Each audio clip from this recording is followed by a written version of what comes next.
Hi everyone!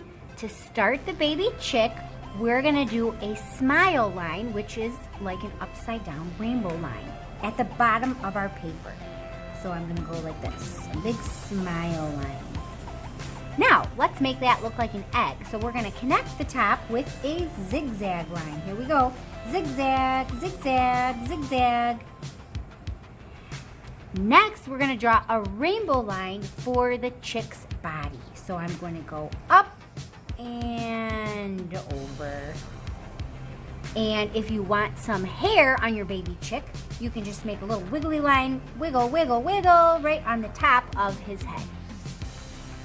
Now, since it's a kawaii chick, we need to put big, cute kawaii eyes. So right about here, I'm going to draw a big circle.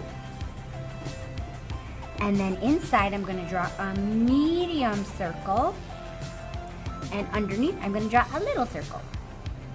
And let's do it again for the other eye. So a big circle, a medium circle, and a little teeny tiny circle. And then if you want to add eyelashes, you can, but you don't have to. All right, now a chick has a triangle beak. So we're just going to draw a straight line and then a line here and a line here to make an upside down triangle for the chick's mouth. Now, if you want your chick to have flappy wings, you can just add 2 more triangles. One on the left and one on the right. Triangle, triangle, and there's your cute little baby chick. Now it's time to trace and erase and add some color. Here we go.